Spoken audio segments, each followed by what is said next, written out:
Yo, what up guys, I'm Sammy and welcome back to the Soul Brothers channel, and today I'm going to be reviewing every single PG in PG's line. So we've had 6 shoes so far, and Paul George's line has been solid. It's been a budget option for Nike. Most of his shoes have been around 110 to 120 bucks, which does make sense. I mean, usually when Nike signs a player, they give the person like a cheaper shoe, like a cheaper option. And once the line progresses, they do increase the price and also the tech of the shoe, right?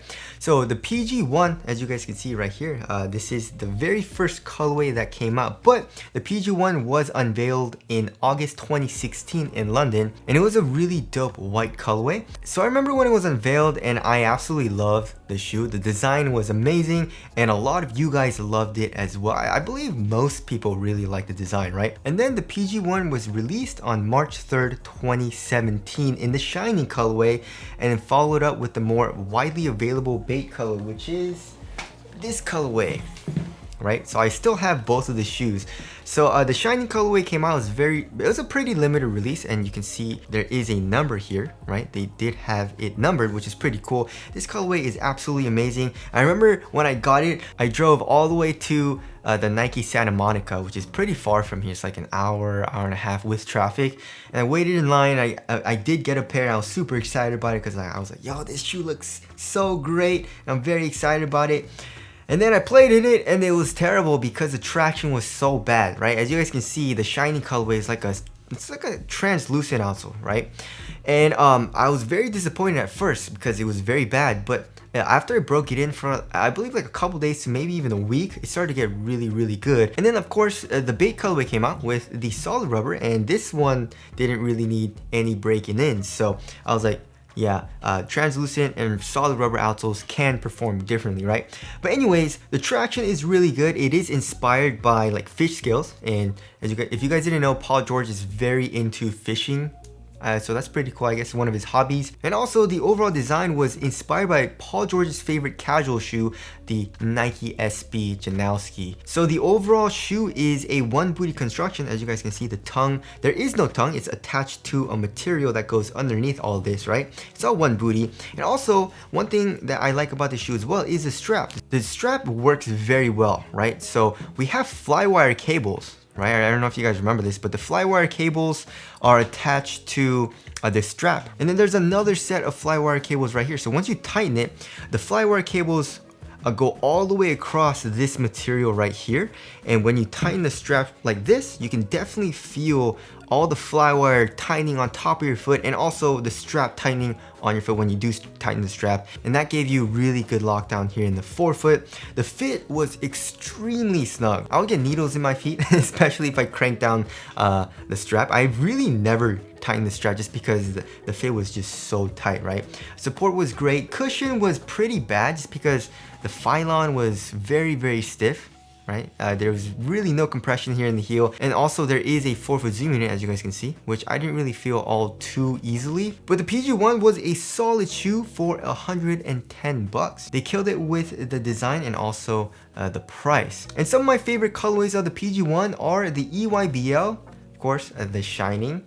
There is like a Volt, kind of like tennis ball colorway, which I really like as well. Also, you guys remember the Phil Knight 80 colorway? It was a very limited release. It's all black with the swoosh being like a iridescent color, which was really cool as well. And PG weighs in at 12.63 ounces, so average weight, and the overall performance was great. Next, of course, we have the PG2, right? So the PG2 was released February 10th, 2018 in the limited PlayStation colorway for 110 bucks. And unfortunately, I couldn't get a pair, so I was pretty bummed about that. But following the PlayStation release, we have the All-Star colorway, which released February 15th. So they kept it the same price as the PG1, 110 bucks. The tech really didn't change all too much, but the design was pretty different, right? So the PG1 has a regular swoosh, which I like this swoosh, right? This is just a traditional swoosh. And then the PG2 has a reverse swoosh on the midsole. So the traction was, it was good, it was solid. It's just that the first colorway that I got was a translucent outsole, and I needed to break that one in as well. In this solid rubber outsole, it was actually pretty good right out the box, but you also did need to break it in as well. The cushion, same thing as the PG1, very stiff phylon and a 4-foot zoom unit, which wasn't the easiest to feel. The materials also, like the PG1, of course, here in the 4-foot you have the shit mesh. I mean, you can't really complain because it's 110 bucks, but it's not the best for quality. I mean, I guess this like textile material for the inner booty was pretty nice, but also like this leather material here in the ankle area wasn't great either. The PG2, we have a textile material which feels a lot better, but also not the best for quality. It just feels a little bit better, I would say. It's still really thin and stays thin in the midfoot as well. We have some like suede material here in the ankle area. And also another difference is that it is not a one booty upper. It actually has a separate tongue. And also we have these wings. You guys remember these wings? So we have these wings here for support, but of course it actually did help, right? So it was connected to the eyelets, right? So once you tighten these laces, the wings actually kind of tighten over your foot, which does provide for a little bit more support as well. So the PG2 was a solid performer as well. It's performed very similarly to the PG1, but I did like the PG1 a little bit better just because the overall traction was a little bit better, and also I liked the strap. But the PG2 has another version, and that's the PG 2.5, if you guys remember. So this is the PG 2.5 Fortnite colorway. So I remember getting this at like, I believe the Nike outlets for like 80 bucks or something, right? But the only difference between the PG2 and the PG 2.5 is the strap, right? So the strap, I guess like Paul George really likes straps. I don't know, but it's a two-way strap, right? It's not a strap that just goes one way. It works very similarly to the PG1, right? The PG1 has flywire cables, and the PG 2.5 has just like regular like flat material, but also goes through this and it loops around. So once you tighten it, it really tightens on top of your foot. And I really like that as well. And the PG 2.5 was released 4 months after the release of the PG2 on June 30th, 2018, which is crazy. That's like 4 years ago now, guys. Oh my goodness, right? The weight of the PG2 is 12.24 ounces, so a little bit lighter than average. You know, PG's shoes have always been like on the lighter side of things, which I really like. All right, next we got the PG3. So the PG3 was an amazing performer, one of my favorites in his entire line. Aesthetically, I would say it's not one of my favorites, but performance-wise, it's definitely one of my favorites. It's a really responsive shoe. So the PG3 was released on January 26th of 2018 in the NASA colorway for 120 bucks. So they did increase the price by $10. If you guys remember, I did do the dismantling of the PG3. I cut it in half and it showed the tech inside, which is pretty cool. I don't really do that anymore just because it's like I pay for basically all the shoes, and it's pretty expensive, you know. Shoes are expensive, so it kind of sucks cutting all of them open, you know what I mean? It's not really cost effective for me. But anyways, the PG3 released in the NASA colorway first, and then released in this black and white colorway with its translucent outsole on February 8th of 2019. So the outsole was actually inspired by moon craters, which is pretty cool. And it is a half booty construction, right? So the tongue is actually connected to the upper that goes right here. It's a pretty interesting design. The cushion I would actually say I like a lot better than the PG1 and the PG2, just because the foam is a little bit softer here in the heel, and for some reason the 4-foot zoom in is also a lot easier to feel. It just feels a lot bouncier as well. I have like 3 or 4 colorways, and they all feel pretty damn bouncy here in the 4-foot, right? The same thing with the PG1. I have like 3 or 4 colorways of the PG1 and also for the PG2, and I don't really feel the 4-foot zoom in it as much as the PG3 for some reason. I don't know what it is. And also another thing that I felt with the cushion for the PG3 is that it felt lower to the ground than the PG1 and the PG2. Just a tiny bit though. It's not something super noticeable, but I did notice it. It's just me nitpicking. But of course the materials did suffer. The PG2 material was actually like kind of nice. You know, it wasn't terrible. Like I didn't mind the material at all here in the PG2, right? The PG1, remember, the shit mesh wasn't very nice, but then the PG3 was just terrible for quality. It's just super flimsy, also wasn't super durable. And it felt nice on foot because it was like thin and supportive, it conformed to your foot very well. But just for quality, they increased the price by $10 and just the materials sucked, right? But the support was great. Its traction was phenomenal. I would actually say the PG3 has the best traction out of the 1, 2, and 3. And also, like the PG2, remember the wings? We have the wings again here in the PG3, but it's a really crappy synthetic material as well. Out of all of these, the PG3 definitely is my favorite performance-wise. Some of my favorite colorways of the PG3, they actually released a lot of dope colorways.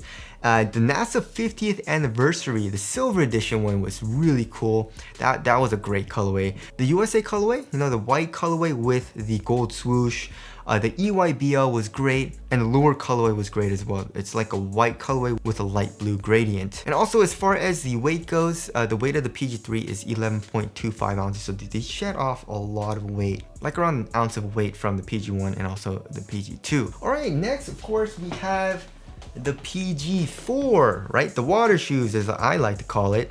So the PG4 was released January 17th of 2020 with its collaboration with Gatorade for 120 bucks. It was a pretty limited colorway. I wasn't able to get a pair, unfortunately, which sucked for me. But of course, there was the black and white colorway with the translucent outsole that did come out January 24th of 2020. So they changed up the cushioning setup a lot here in the PG4, and definitely is one of my favorite cushioning setups in its entire line. We have full length air strobel, which is super comfortable and awesome for step and comfort. Some people say it's a little too soft, but for me it was perfect. The foam was also really soft, way softer than the PG1 and also the PG2 and also the PG3. So the cushioning setup was awesome. I loved it. The traction was pretty nice. You know, I would definitely say the PG4 has the worst traction out of all 4 of these. It's on dust, right? If you're playing on a clean court, PG4 is awesome, but if you're playing on a dusty court, the PG4 wasn't the best for traction.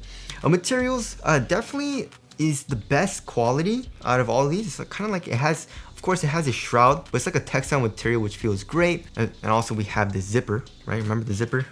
And also, just like the PG1, it is a one booty upper, if you guys remember, right? So the tongue is actually attached to the upper. And also the outsole pattern was inspired by the dot weld pattern on the air unit. And also we have this wing piece. I don't know what it is with PG and wings, but I guess he really likes wings from the 2. So the 2 had the wings, right? Remember the wings, and then the 3 had the wings, and then 4 also had this like synthetic wing for extra support for lateral movements, right? As far as the weight goes, it's 11.85 ounces, so they still kept the weight pretty light for the PG4. And some of my favorite colorways of the PG4 were the 2K20 Digi Camo and also the white Gatorade colorway. It's kind of like it's like a see-through upper with like green and orange accents, which also look great. Aesthetically, I would definitely say the PG4 is probably one of the worst, just because it looks like, I don't know, I'm not a huge fan of this shroud, right?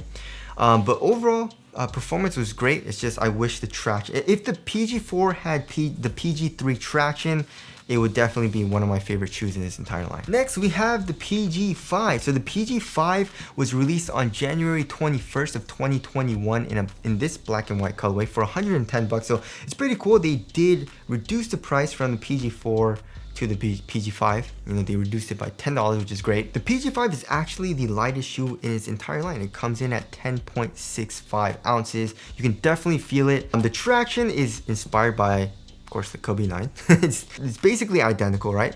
And then they reintroduced the full length air strobel unit, which is awesome, but it felt like there was a little bit less air pressure than the PG4. The PG4 was very plush and very, very soft. You felt a lot of compression. The PG5, you didn't feel it as much. I guess it's good if you want a little bit more like responsiveness, right? And also the PG5 definitely has the best court feel in his entire line as well. So it was a great blend of like pretty good step and comfort. Of course, not as comfortable as the PG4, but still very, very nice. The foam was still soft, but also you had very good court feel here in the PG5. So the cushioning setup overall was really good, especially for a guard. Traction was also really, really good. Did pick up a little bit of dust, but the material was just so bad. You know, like it reminded me a lot of the PG3, right? Super cheap, like flimsy material, which I don't like. I mean, it is $110, but it's a signature shoe. You know what I mean? Like, give us nicer materials. Like Nike gives us a nice textile material in the Precision 5, which is like an $80 shoe, you know what I mean? Why are they giving us this? But anyways, the support was great, you know, fit was great, and by the way, all these shoes fit very narrow, very snug here in the toe box, which I like, you know, and the PG4 is the only shoe that runs a little bit short, so I did have to go up half a size, but all the other shoes I went true to size and I was good to go, right? So the PG5 definitely was a solid shoe. And then last but not least, we have the PG6, and they did change up the cushioning setup yet again. So the PG6 has yet to release. It says on the Nike website that it's releasing on the 22nd of April, so that should be in a couple of days, and it's going for 110 bucks, same price as the PG5, so they're keeping it the same price, which is awesome. We have full-length React. We actually don't have Zoom in the PG6. We've had a Zoom bag or an air bag in every single PG shoe besides the PG6, but React is awesome. I love React foam. It's one of my favorite foams out there. It's super soft but also resilient, right? It lasts a pretty long time, and also there is a good rebound back, especially here in the heel, so I absolutely love it. I wish there was a 4-foot zoom unit though. If they added like the PG3 4-foot zoom unit in the PG6, that would have been like a very nice combination. I feel like, you know, nice little bounce and compression here in the heel, and you also get a nice little bounce here in the 4-foot as well. That would have been awesome. But still, it's nice here in the PG6. You get good core feel, great impact protection, especially for heel strikes. The traction is awesome in the PG6 as well. As far as the traction goes, I would say the PG3 is the best for traction performance, and then the PG6, and then the PG5, and then the PG1, PG2 I tied up, and the PG4 is probably the last, just because it's performance on dust, right? For the materials, I would say it's probably the best quality materials in this entire line. It's like a textile material. It feels great. It's thin. It's comfortable on foot, and also I really like the plush tongue. They added a good amount of padding here in the tongue. As far as like the padding goes in the ankle area and tongue in his entire line, there actually is very minimal. You know, there's not a whole lot of padding, you know, so I guess PG, maybe his tastes are changing as he gets older, you know what I mean? Same thing happens with me, and I feel like same thing happens with a lot of people as well. Just like what they like changes over time, you know? But also, you know, it's a supportive shoe. It's also very light. Comes in at 12.17 ounces. And yeah, that is his entire line. Once we get to like the PG8, hopefully they start adding, you know, better tech. Kind of like how Kyrie's, you know, in the Kyrie Infinity, they're adding that, you know, 4-foot zoom strobel unit, which is awesome, and they started doing the same thing in the KDs as well. The KD7, they were using OK tech. The KD8 is when they started to go crazy, you know what I mean, with the full length like zoom unit and all that. I forgot what the upper was called. I think it was like Flyweave, but then they're like, oh, it's a new Flyknit material, but it's super thin. It was new technology. They used it once and never used it again, which is pretty funny. So hopefully once we get to like the PG7, PG8, maybe they start to up the price a little bit and also better the tech in the shoe. But the PG line has been solid. The performance has been really, really good, and it's been good for a very good price. As far as looks goes, I would definitely say PG1 is still my favorite, and then I would have to say the PG6, and then the third I would probably say the PG2 or the PG 2.5, right? PG3, 4, and 5, they all look to me, like, you know, they're aight, you know what I mean? And as far as the performance goes, I would definitely say the PG3 or PG6 is definitely up there. I really like playing in these shoes. And then after that, I would probably tie up the PG5 and the PG4. Maybe I like the PG5 a little bit more. And then after that, I tie up the PG1 and also the PG2, just because the cushioning wasn't very good in these shoes, right? But anyways, that about wraps it up for this video. Tell us what your favorite PG is down in the comment section below, aesthetically and also performance wise. If you guys do want to cop the PG6 or the PG5, I'll try to leave an affiliate link in the description box. But that's it. Thank you guys for watching, and I'll see you guys in the next one.